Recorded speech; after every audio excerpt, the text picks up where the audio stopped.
Hola a todas y a todos. Buenas tardes, buenas noches, buenos días.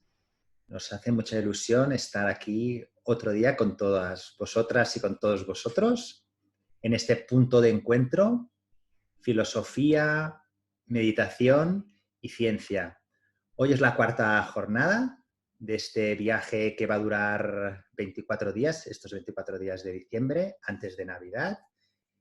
Y nos hace mucha ilusión presentar a nuestro invitado. Él es Nacho Bañeras, doctor en filosofía, acompañante terapéutico y autor de varios libros. Uno es Actitud Salvaje, otro es Acompañamiento Filosófico, La cura de sí, y también tiene otros como Umbrales de Evasión y La práctica del cura sui. Como ya veis, es un autor prolífero. Y bueno, Nacho, un placer estar contigo y todo tuyo. Vale, bueno, pues muchísimas gracias por haberme invitado. Muchísimas gracias a la editorial Sin Lantana, a ti, Carlas, y a Silvia, que está también por ahí.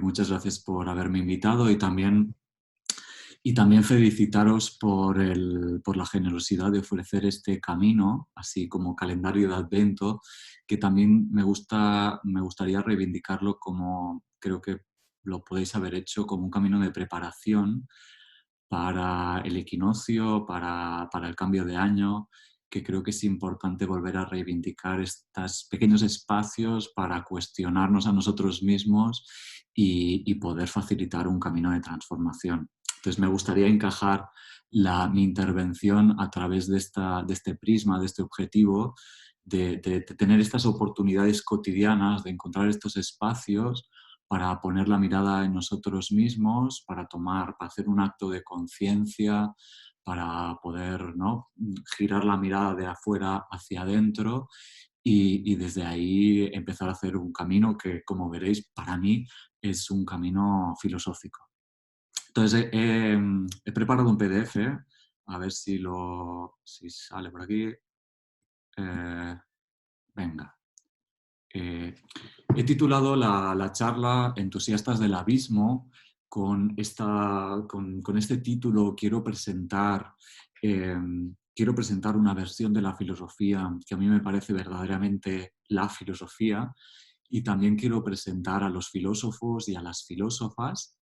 Y luego, como veremos, quiero señalar una cosa que para mí es obvia, que es considerarnos a todos nosotros, a todas nosotras, como filósofos. Entonces, empiezo aprovechando lo que decía ahora hace un momento, cuando estaba, ¿no?, felicitando a la editorial por esta iniciativa. Eh, Empiezo justamente por un autor que es Byung-Chul Han. Es un autor que está vivo, es un autor presente. De hecho, este libro que pongo aquí, La desaparición de los rituales, es me parece que de este año, de 2020, este año tan prolífero, o este año o el anterior, y viene a reivindicar una cosa que me parece bastante importante señalar, que es que hemos perdido nuestra interioridad, hemos perdido el espacio dentro de nosotros que nos puede servir tanto de hogar y por tanto como un remanso de paz, un espacio donde encontrar un contacto con nosotros mismos más íntimo, más rico y más pleno. Pero también, y especialmente en una dimensión filosófica, me parece importante reivindicar como un espacio que nos permite generar una distancia respecto a lo que nos envuelve, ¿no? Y nuestro entorno hoy en día me parece un entorno muy enajenante, muy alienador y muy hostil a lo que es la vida y a lo que es la humanidad, a este poder vivir cálido, que de alguna manera caracteriza al ser humano y que hoy creo que lo tenemos mayoritariamente olvidado. Entonces, Byung-Chul Han, eh, digamos, viene a señalar la pérdida de estos rituales, por ejemplo, de esta iniciativa de Ciclantana, de hacer este pequeño calendario de Adviento preparando el equinoccio, eh, y creo que es importante volver a reivindicar estos espacios y especialmente el espacio de la interioridad por un presente como caracteriza a este autor en el que mayoritariamente lo he puesto a través de esta fotografía que a mi entender viene a representar de una forma muy evidente el narcisismo en el que estamos metidos, en esta búsqueda constante por intentar llegar a una imagen de nosotros mismos, a un ideal de nosotros mismos, pero que nos hace estar siempre viviendo en la cabeza. Creo que ¿no? Por el público que podemos estar compartiendo este espacio hoy, tenemos muy claro que muy a menudo vivimos mucho en la cabeza a través de pensamientos repetitivos, en bucle, ansiosos, que no nos dejan vivir en el presente. Con también una actividad muy loca, ¿no? Una vorágine de actividad que lo que busca es constantemente producir y un estar siempre hacia afuera, ¿no? Un poner siempre la mirada hacia afuera, los objetivos siempre hacia afuera y un perseguir la felicidad que creemos que está en afuera y no tanto en el interior, ¿no?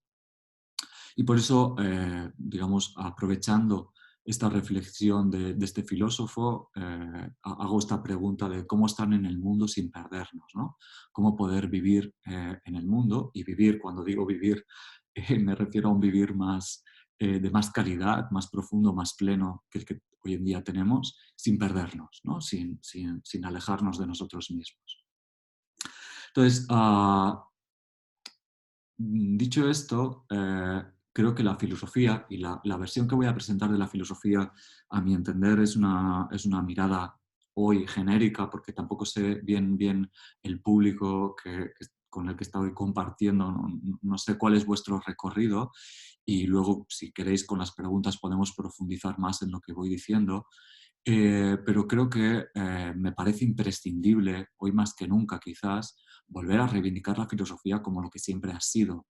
Y especialmente volver a reivindicar la filosofía con el lema, el famoso lema de Delfos, del templo de Delfos, que es este: conócete a ti mismo.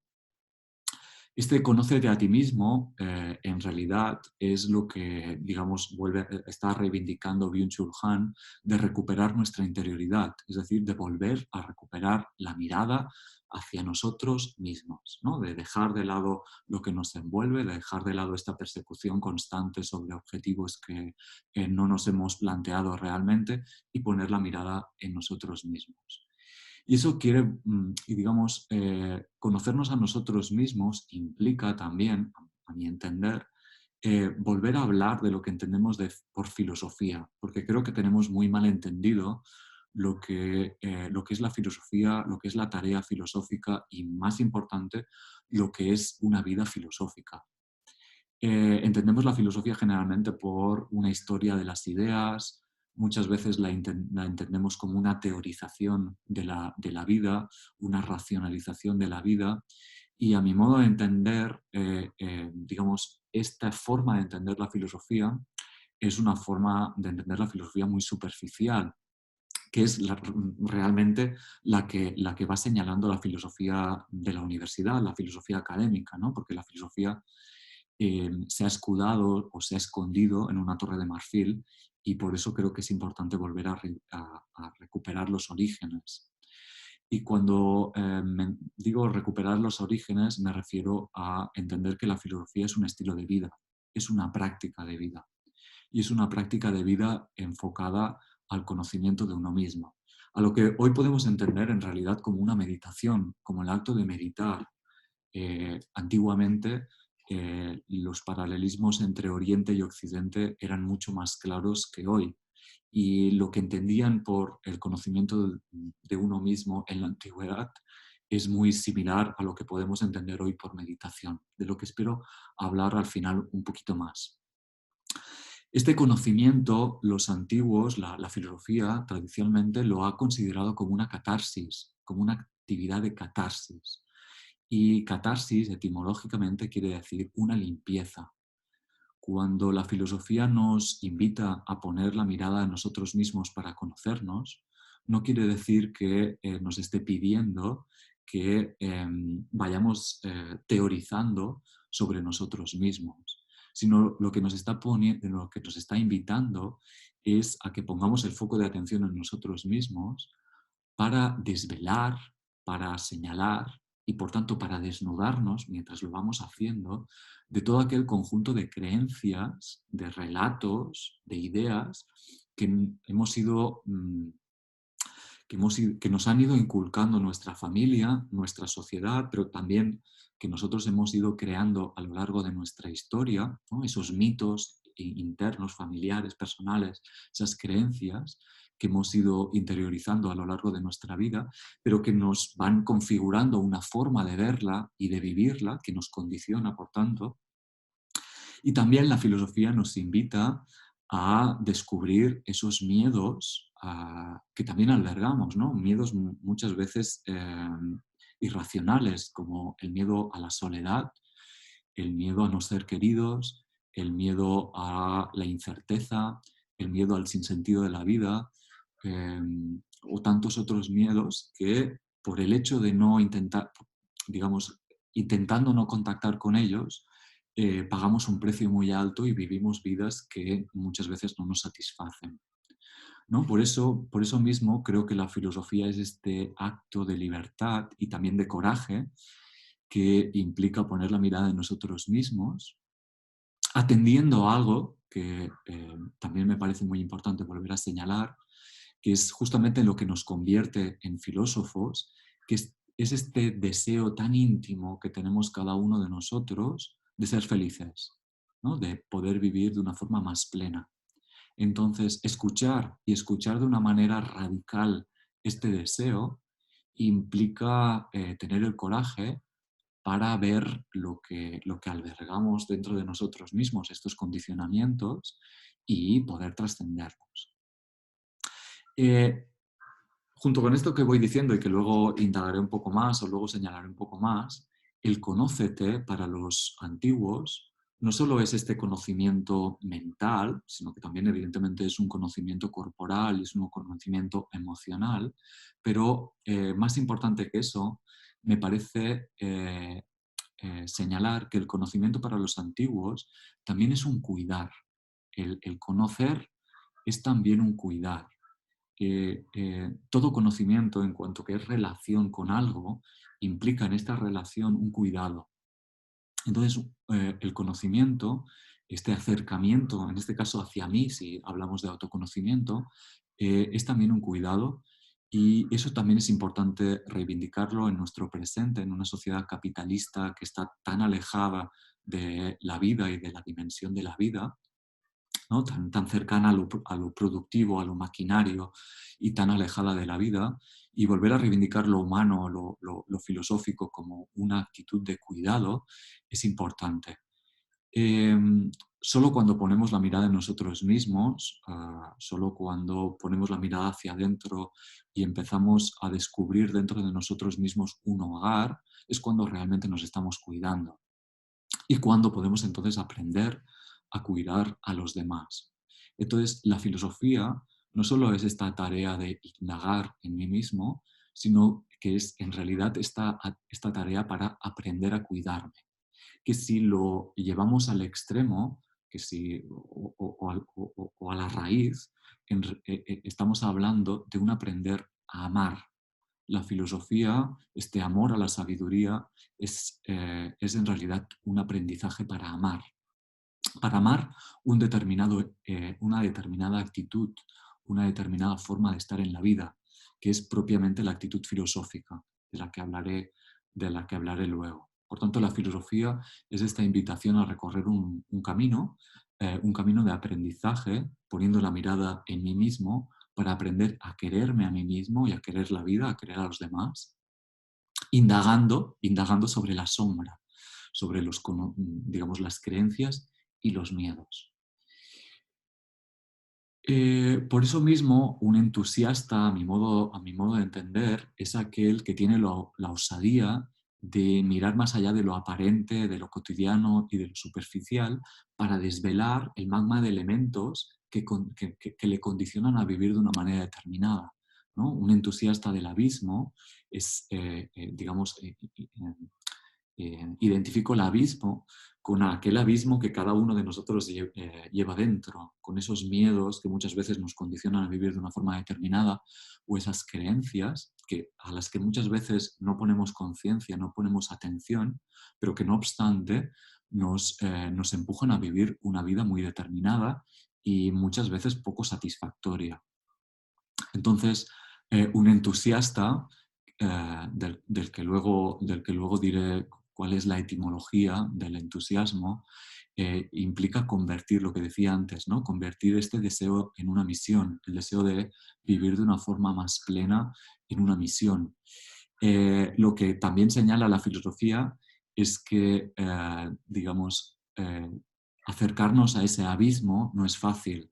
Implica o demanda de un coraje, implica muchas veces de una compañía y de ese cuidado, porque tiene que ver con poder poner luz, poder finalmente poner la mirada en todas aquellas dimensiones de nuestra vida que muchas veces queremos dejar de lado, ¿no? Queremos apartar de nosotros, queremos poner debajo de la alfombra, pero que la filosofía nos invita de una forma, creo, muy honesta, de una forma muy radical, a poder desvelar, a poder finalmente recuperar, en tomarla y poder a partir de aquí vivir de una forma más plena. Es decir, lo que nos dice la filosofía es que es imprescindible aceptar, poner luz a todas nuestras dimensiones, también aquellas que generalmente queremos apartar.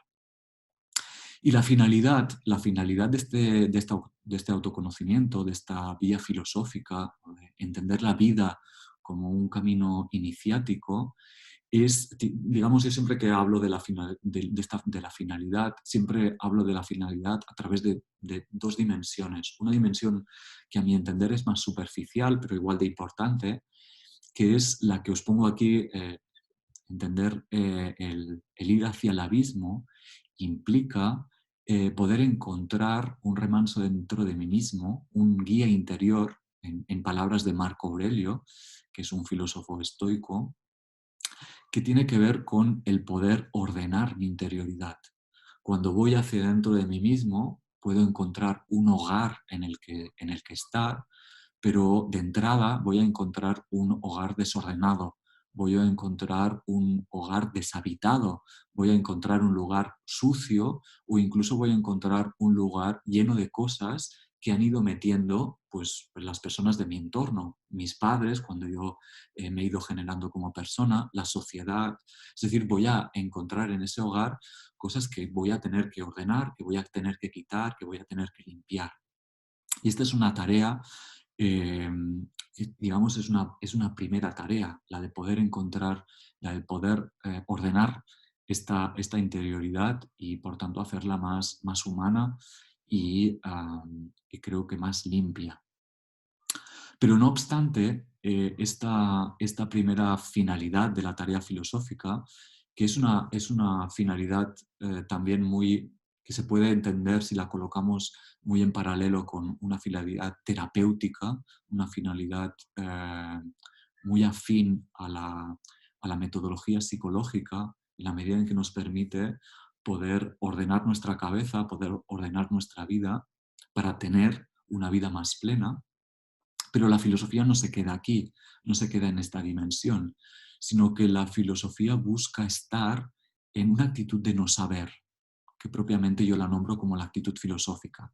Y esto a veces es difícil de entender porque muchas veces consideramos la filosofía como ¿no? Pues o a los filósofos como alguien que tiene muchas teorías respecto a la vida.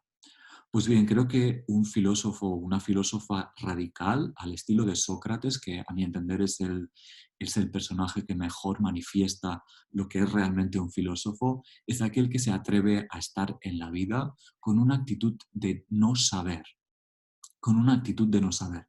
¿Y qué quiere decir una actitud de no saber? Pues una actitud que ha sido capaz de poner entre paréntesis las creencias con las que con las que ha construido su cosmovisión, sus gafas, su manera de entender la vida, Es una persona capaz de poner entre paréntesis y trascender ese conjunto de creencias y vivir pues con la capacidad de esta apertura que ofrece el no saber, esta capacidad de no poner etiquetas en el mundo ni en mí mismo que me permiten vivir la vida de una forma más libre, más plena y más radical, al estilo de un niño o una niña de corta edad que de momento que de momento no ha puesto etiquetas y que experimenta el mundo.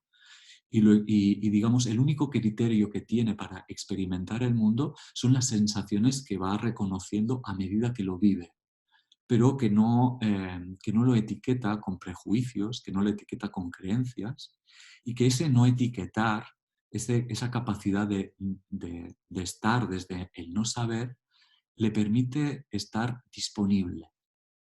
Y disponible, etimológicamente, en griego, quiere decir estar en el lugar adecuado. Y evidentemente no podemos estar en otro lugar que no sea en el presente, por mucho que nos empecinemos, y muchas veces lo hacemos, en controlar el futuro o en ir hacia el pasado para intentar resolver cuestiones personales, ¿no? Tenemos mucha tendencia a poner la cabeza en el futuro, intentando controlar los acontecimientos o en el pasado, pero en el único lugar que podemos estar es en el presente. Y por eso la actitud filosófica se caracteriza por esta radical disponibilidad de estar en el lugar adecuado. Junto con ella, la del silencio interno, que digamos es paralela a la disponibilidad. Y luego, creo que podéis haber tenido la experiencia de lo que estoy diciendo, cuando nos colocamos en este estar radical en el presente, lo que obtenemos o lo que sentimos, más que pensar, lo que sentimos, es una alegría que no tiene una causa externa, sino que es propiamente la alegría de estar, la alegría de vivir, que dirá Spinoza. Entonces, conectar con esta alegría es permite, lo que puede empezar a permitir entender por qué nombro a los filósofos como entusiastas del abismo. Entonces, teniendo esto presente, yo siempre, me parece algo obvio, pero creo que es importante rescatarlo, que cada uno de nosotros somos filósofos y filósofas, entendiendo que el ser humano es un ser filosófico, lo es por naturaleza, lo es desde que nace. Y junto con eso, la vida también es un camino iniciático. En la vida nos pasan muchísimas cosas de las que no somos responsables, es decir, de las que no decidimos, pero también hay tenemos muchísimas oportunidades en la vida para decidir. Cualquiera de estas dos opciones, en lo que decidimos y en lo que no, son oportunidades para entender la vida como un camino iniciático, como un camino lleno de brechas en las que poder ir hacia adentro. Y este ir hacia adentro implica poder cuestionar la cosmovisión que cada uno de nosotros albergamos y poder indagar sobre la posibilidad de vivir de una forma más plena.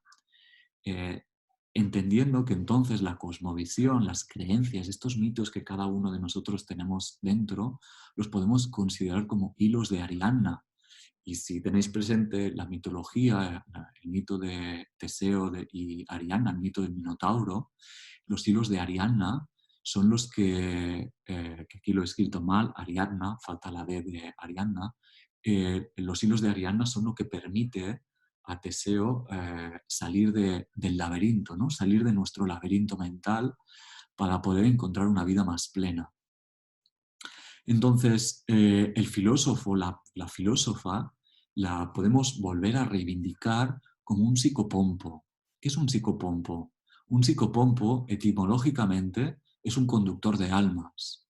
Es lo que antiguamente o en otras culturas podemos entender como la figura de un chamán. Un psicopompo es aquel que tiene el papel de conducir las almas, en principio las almas de los difuntos, pero también las almas de cualquiera, hacia el cielo o hacia el infierno. Y Y creo que es hacia los dos lados, tanto puede conducir al ser humano hacia el cielo como hacia el infierno. Pero antes de ir hacia el cielo, uno tiene que haber ordenado el infierno, su propio infierno. O el camino para ir hacia el cielo implica pasar por el infierno. Por eso os he puesto la figura de Sócrates. Sócrates es, ya os lo he dicho antes, la manifestación, a mi entender, más representativa de la figura del filósofo, y Sócrates es un psicopompo, es aquel que conduce a sus compatriotas a través de la indagación filosófica, a través de una metodología filosófica que es propiamente el acompañamiento filosófico, para cuestionarse su vida y a través de ese cuestionamiento poder contactar con una vida más plena, con una vida más profunda, con una vida que implica pues, la cita más conocida de Sócrates, aquel solo sé que no sé nada.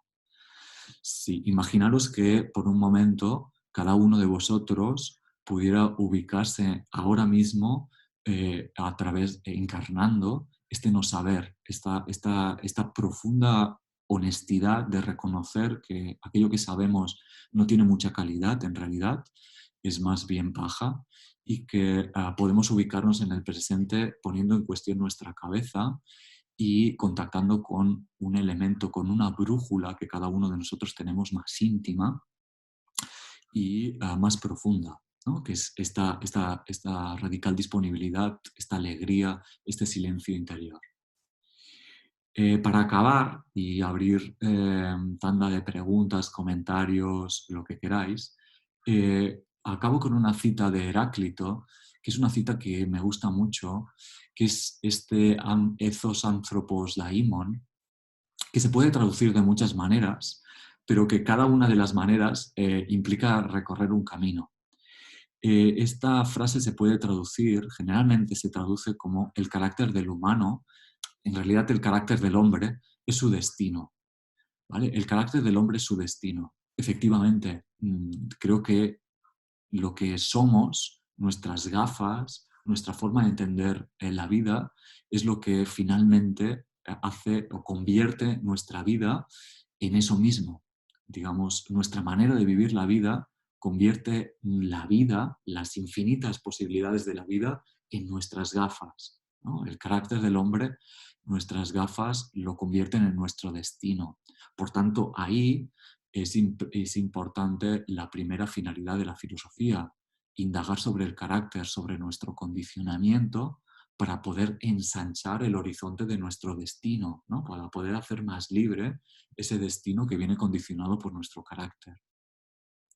Pero la frase también se puede traducir por la ética del hombre es su destino, en la medida en que ese carácter, ese condicionamiento genera una ética, genera una forma de comportarnos.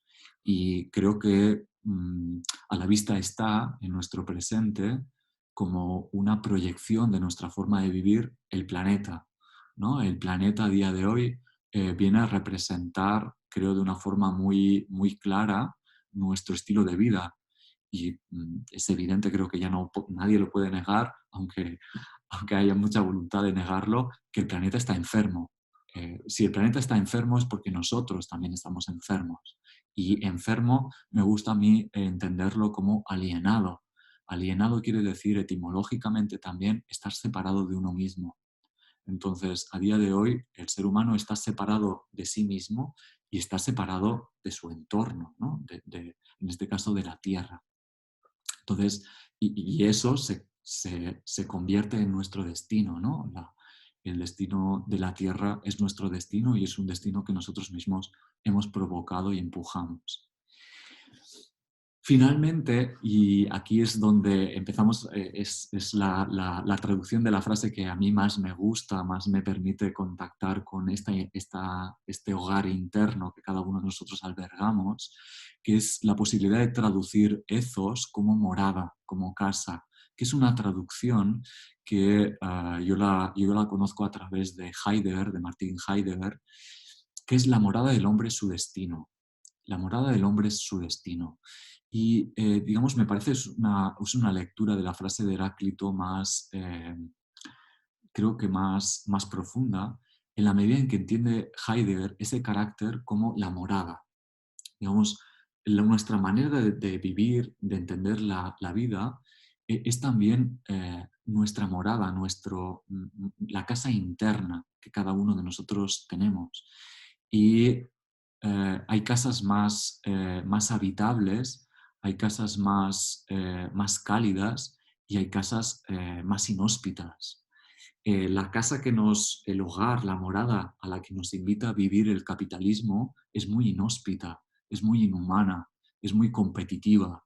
Entonces, creo que contrarrestar esa morada con una morada más cálida, más humana, más consciente, más amorosa, implica ir hacia adentro para que el destino se convierta en otra cosa, ¿no? Para que el destino pueda ser también más humano. Y Heidegger finalmente traduce la frase de Heráclito como la morada del hombre es su Dios. ¿Y aquí qué quiere decir Heidegger? Esta es la traducción que a mí más me gusta, es la traducción que, digamos, en la que siento por dentro un calorcillo, ¿no? Encontrar también mi hogar a través de esta frase. La morada del hombre es su Dios. Lo que viene aquí a reivindicar Heidegger a través de Heráclito es que en esta actitud interna, en esta actitud filosófica, lo que encontramos es nuestro daimon. Es lo que daimon quiere decir en griego, se ha traducido de muchas maneras, pero tanto se puede traducir, como lo ha traducido el cristianismo, como demonio, como se puede traducir por guía interior, que es como lo traduce Marco Aurelio. Cada uno de nosotros alberga dentro de sí un Dios, que en realidad es Dios. Podríamos hacer una lectura no dual, advaita, de lo que está señalando Heráclito, enlazando con otros filósofos, y no me va a dar tiempo, pero simplemente apunto a este sendero, ¿no? Pero cuando nosotros ponemos la mirada en nosotros mismos, cuando hacemos un ejercicio de meditación, cuando encontramos esta morada dentro de nosotros mismos, esta capacidad de estar en el mundo a través de este no saber, lo que estamos encontrando es esa alegría sin causa que para infinidad de filósofos y filósofas se ha convertido en un Dios, en algo divino. Y finalmente, para entender esto divino, la contemplación en Occidente, contemplar etimológicamente quiere decir acercarse a un templo. Contemplar es estar junto con un templo, es con el templo. Entonces, el templo que tenemos más cercano no es la iglesia o la sinagoga, sino el templo que tenemos más cercano somos nosotros mismos. Es esa interioridad que cada uno de nosotros albergamos. Y, por tanto, acabo con esta cita de Marco Aurelio, del filósofo romano, emperador, estoico, que también forma parte de mis lecturas asiduas, que lo dice tan claro, o sea, más claro de lo que puedo decirlo yo y más bonito, así que simplemente leo la frase, ¿no? Hay un Dios que reside en ti. Y aquí añado yo, que generalmente no le prestamos atención, que generalmente no confiamos en esa brújula interna que cada uno de nosotros alberga, que no confiamos, que hay demasiado ruido en nuestro alrededor, que muchas veces estamos persiguiendo cosas o nos empujan a perseguir cosas como el tener un determinado nivel de vida que nos alejan de esta escucha profunda de este Dios interno, y que este Dios es nuestro guía interior, lo que podemos nombrar con el lenguaje contemporáneo conciencia, ¿no? La conciencia.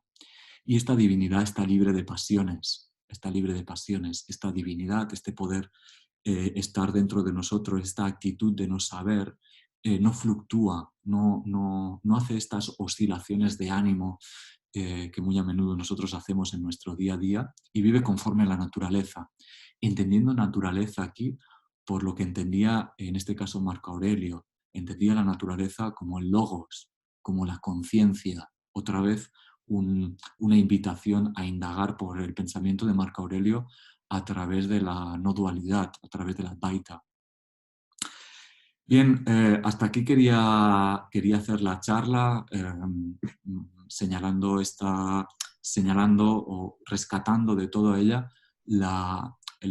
digamos, la importancia de entender la filosofía como este camino interno, interior hacia nosotros mismos, que nos permite contactar con esta actitud de la que todos somos capaces, de la que todos somos capaces, de la que no implica leer muchos libros, y que creo que que es realmente la que nos permite contactar con el entusiasmo, que no he puesto la etimología de entusiasmo, pero entusiasmo quiere decir enceos, quiere decir estar en Dios.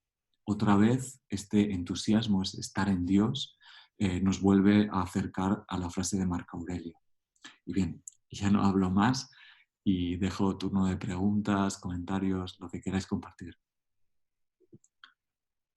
Muy bien, Nacho. Muchísimas gracias por esta charla tan fascinante. La verdad es que tenemos muchas preguntas. Ahora ya podemos, diríamos, dejar de compartir la pantalla para... Vale. Así también te vemos, Nacho, que supongo que los usuarios también quieren verte. Muy bien. Pues mira, voy a empezar con las preguntas. Carmen Saiz te pregunta, me encanta la actitud de no saber. Ella pregunta, ¿sería como la mente de principiante de mindfulness? Pregunta. Sí, sí, la actitud de no saber me parece la podemos poner muy en paralelo con el vivir sin cabeza del budismo zen, que por tanto creo que está muy en consonancia también con la práctica de mindfulness. Digamos que hemos ido a buscar a veces prácticas orientales y nos hemos olvidado, a mi entender, de una tradición de aquí en Occidente que ha quedado escondida por esta filosofía más académica. Pero sí, digamos, lo podemos poner en paralelo. Muy bien, Nacho, gracias. Luego hay una pregunta de Manuel Malagón que nos dice, ¿es la filosofía la encargada de dar respuesta al sentido de la vida o más bien la teología? Pregunta.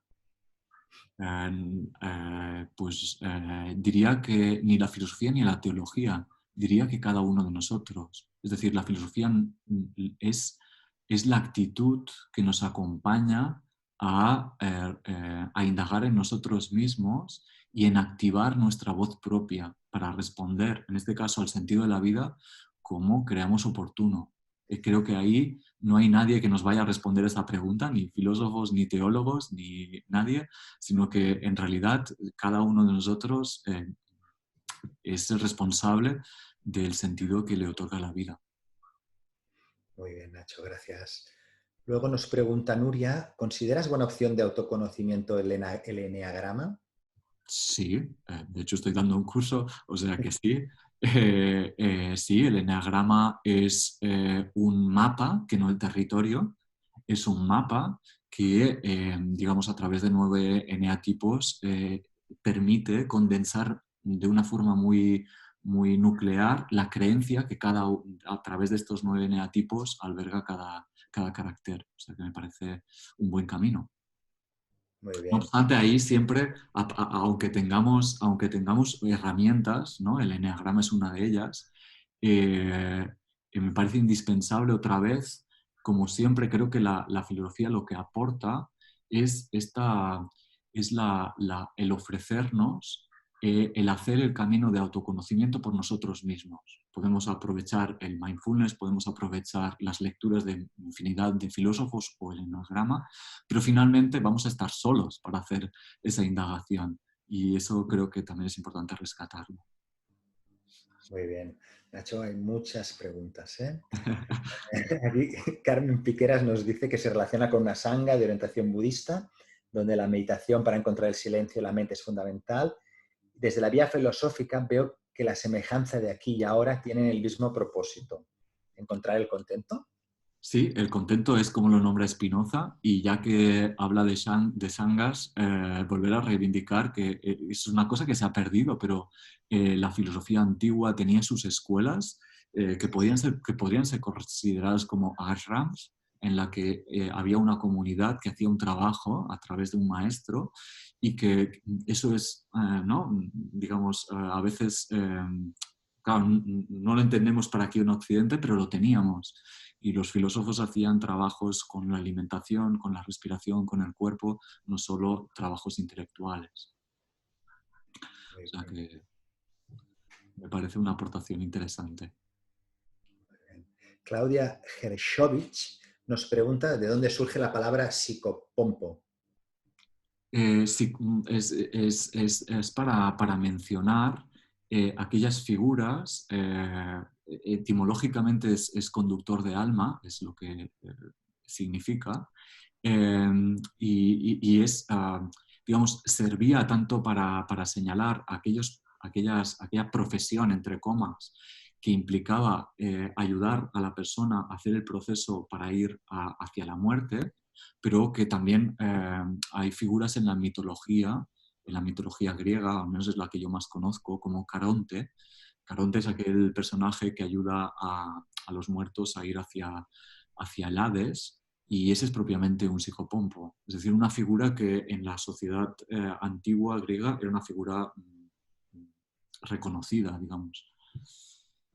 Muy bien. Y ya digo Luego, que, Nuria. y perdón, y ya digo que a mi modo de entender, ahí hace falta un trabajo aún de estudio, de indagación, para ver qué paralelismos tiene el psicopompo con figuras cercanas a la tradición occidental, como la figura del chamán, ¿no? Que viene más de una tradición del norte, ¿no? de Siberia. ¿Qué relación hay entre el chamán, el psicopompo y el filósofo o la filósofa? Porque son evidentemente personajes que ayudan a hacer un proceso de indagación que tiene que ver con el contactar con, pues, por ejemplo, el infierno de cada uno de nosotros, ¿no? Muy bien. Una pregunta de Nuria Marqués que nos pregunta ¿cómo se comenzaría ese camino hacia el autoconocimiento, hacia el interior? Venga. Pregunta. Son preguntas que intento sintetizar la respuesta, pero son preguntas cada una de ellas que abren mucho campo, ¿eh? O sea, que genial. Y luego doy un mail, por si quieren después preguntar, si no da tiempo a responderlas todas. El camino de autoconocimiento yo creo que empieza, eh, es decir, por experiencia, empieza por aquellas situaciones en la vida que nos hacen sufrir. Generalmente empieza por ahí. Yo siempre cuando lo explico, digo que depende, que generalmente empiezan por las situaciones de sufrimiento, es decir, cuando tenemos un choque en la vida. Por ejemplo, cuando se muere alguien de nuestro entorno familiar, entorno cercano, ahí se abre lo que yo llamo la experiencia filosófica. Es decir, a través de un acontecimiento se rompe mi cotidianidad y en este caso se me recuerda que mi vida, a través de finitud, de ver la finitud en el otro, mi vida también es finita. Cuando yo tengo eso presente, algo que generalmente queda muy escondido, ¿no? La finitud de nuestra vida, digamos, yo esa observación, el saber que mi vida es finita, me jalea, me estimula a vivir la vida de otra manera. Si yo tengo presente que no voy a estar siempre aquí, eh, eso me empuja a aprovechar la vida que tengo porque no sé hasta cuándo la voy a tener, ¿no? Y aprovecharla para vivirla de una forma coherente, honesta, profunda y satisfactoria, ¿no? Entonces, hay muchas experiencias en nuestra vida que nos abren este acontecimiento filosófico y esta oportunidad para indagar. Eh, a veces son experiencias a través del sufrimiento, pero hay otras experiencias que aparecen a través de lo estético, ¿no? Cuando estamos paseando y vemos un paisaje eh, eh, que nos asombra, muchas veces ponemos entre paréntesis nuestra cotidianidad y quedamos conectados con ese paisaje, ¿no? O el hecho a veces de comer algo que nos encanta, o el hecho de contactar con alguien, ¿no? Nos olvidamos por un momento de nosotros mismos y conectamos con algo que está por encima de nosotros mismos, ¿no? Salimos de nosotros mismos, trascendemos de nosotros mismos. Y eso también es una experiencia filosófica. Entonces, estas experiencias que aparecen de una forma azarosa en nuestra vida, por decirlo de alguna manera, la filosofía lo que busca es es provocarlas continuamente, ¿no? Es estarlas provocando para colocar al individuo en esta actitud filosófica que permite la experiencia, ¿no? Entonces, ese es el primer paso, es, digamos, ver que algo me trastoca y que ese trastocar me dirige, me redirige la mirada hacia mí mismo y me abre un montón de puertas, ¿no? La vida es finita, ¿qué quiero hacer de mi vida? ¿Cómo es que la belleza no la vivo más a menudo? ¿Cómo es que esto que estoy experimentando con esta felicidad no lo tengo más a menudo? ¿No? Que es una experiencia que a veces tenemos en las vacaciones. ¿Cómo es que esta forma de vivir no la puedo llevar a mi presente más cotidiano? Entonces, yo creo que esas son preguntas muy filosóficas, pero que luego, por la cotidianidad, por nuestras rutinas o a veces por los miedos, se van diluyendo, o las vamos diluyendo, ¿no? Las vamos dejando de lado. Y bueno, y entonces yo creo que esas son preguntas que nos permitirían hacer el recorrido. Uf, cuántas preguntas. Seguramente no tendremos tiempo de contestar todas, pero como dice Nacho, os dará su email y si queréis mandarle las preguntas, Exacto. creo que tendrás trabajo, Nacho, ¿eh? Aquí Lola Marín nos dice, ¿qué valores filosóficos cree que deberían resaltarse en los programas de educación pública para que hubiese una sociedad menos alienada? ¿Puede recomendar un libro de jóvenes en torno a los 20 años para la introducción a la filosofía? Pregunta, como dos preguntas, ¿no? Vale, empiezo por la segunda. Porque yo no recomiendo ningún libro, es decir, yo recomiendo el libro que cada uno de nosotros tenemos. Entonces, respecto a la educación, creo que sí, hace falta una educación o digamos, un espacio dentro de la educación que nos permita indagar en nosotros, hablar de lo que nos pasa, hablar de nuestros miedos, hablar de los conflictos que hay entre los chavales, entre ellos, pero también de los conflictos que tienen ellos respecto a los profesores, es decir, espacios en los que en los que se pueda hablar de una forma libre, de una forma, digamos, sin juicio y en los que pueda haber un acompañamiento, ¿no? Esta tarea de la filosofía, que bueno, es la tarea que a mí más me llena, de acompañar a otros para indagar, ¿no? y para a través de esta indagación generar personas más maduras. Digamos, una persona madura es aquella que ha puesto la mirada en sí misma y ha cuestionado, ha hecho un trabajo respecto a aquello que la condiciona, ¿no? Y creo que estos espacios de hablar, de indagar, de poder compartir lo que nos pasa en la vida son fundamentales y creo que podrían ser muy, muy aplicables en el ámbito educativo. Muy necesarios también porque generarían empatía, bueno, vamos, imprescindible, vaya. Y también poder acompañar a los niños y a los niños y a las niñas en todo lo que les pasa a lo largo del recorrido escolar, ¿no? A veces se les muere algún familiar, a veces tienen conflictos entre ellos, la preocupación por las notas, bueno, pasan muchas cosas. Sí, creo que Lucio hace una pregunta que serían 3 o 4 ponencias porque es ¿cómo ve la filosofía al ego? Está... Vale. Es que, claro. Mira, respondo con Spinoza, a ver si puedo condensar. Spinoza dice que el ego es una creación, es una construcción a través de esas creencias y que me hacen pensar que soy alguien, pero es en realidad es una creencia más. Entonces, una creencia que Spinoza invita a trascender, ¿no? Algo que el maestro Eckhart, también, digamos, de una forma muy, muy directa, nos invita a ser nadie, ¿no? Eckhart nos invita a ser nadie, a trascender esa creencia. Así que como titular diría, el ego, una creencia, como titular. Como titular, después ya. Mari Carmen Campillo, una pregunta muy de la situación en la que estamos ahora inmersos, es, ¿piensas que la pandemia nos servirá para vivir de una manera distinta en el planeta? Esto que comentabas, ¿no? De que el planeta está enfermo.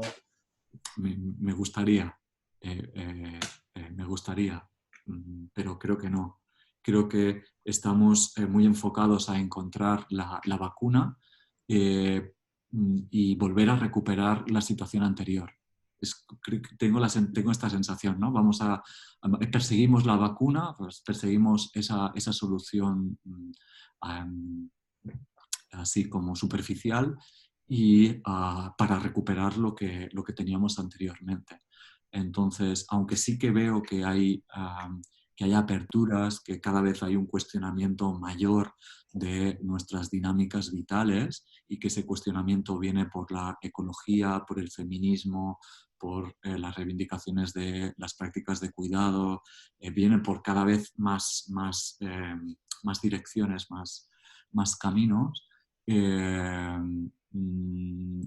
No creo que pasada la pandemia o cuando tengamos la vacuna haya una situación mejor que la que teníamos anteriormente. Entonces, ahí siempre me gusta reivindicar el papel que cada uno de nosotros tenemos. Es decir, creo que más que reivindicar un cambio externo, pues aunque creo que cada uno, o sea, los que estamos aquí ya lo compartimos, lo importante es un camino interior, un camino de transformación interior que cada vez que vaya replicándose más, ¿no? Que vaya extendiéndose más. Muy bien. Vale, vamos a hacer las últimas dos preguntas ya. Nacho, mira, aquí te pregunta Tomás Sánchez Nieto. ¿Es la meditación equivalente? No, perdona. Otra pregunta, es que me he saltado una y no me quiero saltar porque, aparte de la meditación, nos pregunta Alba Cobos, ¿hay otros caminos de acceder a este espacio, este templo interior del que hablabas? Sí, claro. Sí, claro. Sí, muchísimos. Muchísimos. Nietzsche habla del baile. Cosa que también, ¿no? Nos puede sorprender porque, ¿no? Entendemos siempre a un filósofo como alguien denso.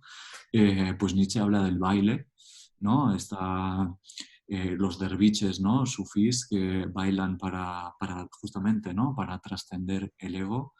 O la vía también, la vía de la respiración, de las alteraciones en la respiración como una forma para trascender el ego. Esa también era una práctica de escuelas filosóficas, o la indagación más, quizás la que podamos tener más en mente, la indagación filosófica a través de las preguntas. Sócrates, cuando indagaba a través de las preguntas, lo que buscaba era un estado de, digamos, de colapso mental, ¿no? De zarandeo mental, en el que la persona se pudiera ubicar en otro lugar, en otra forma de estar. Digamos, el autoconocimiento lo que busca también es un cortocircuito, ¿no? Dentro de nosotros mismos, y no solo entonces se puede hacer a través de esa meditación más pausada, más tranquila, sino que hay prácticas filosóficas que buscan un zarandeo más intenso, más radical, que ya digo, tiene que ver con el preguntar, tiene que ver con el baile, tiene que ver también con incluso hay muchísimas prácticas, ¿eh? Pero no, señalo estas para no alargar, para poder responder más preguntas. Pero sí, hay otras. Muy bien, Nacho. Vamos a hacer la última. La gente te está felicitando, que la charla muy profunda. Muchas gracias. Luego, para acabar, la última de Silvia Artigas, que dice, entiendo ese no saber socrático como un soltar el control, un estar abierto a lo que hay. Y luego también hace una reflexión que dice, Nisargadatta decía que igual que escuchaba la pregunta, escuchaba la respuesta. Un estar presente, soltando nuestras creencias o poniéndolas entre paréntesis. No, dice. Pues a Silvia, que la conozco y aprovecho para saludarla, pues sí, no tengo más que añadir, que lo que dice es correcto. Y si cita Nisargadatta, pues no voy a añadir nada más, obviamente.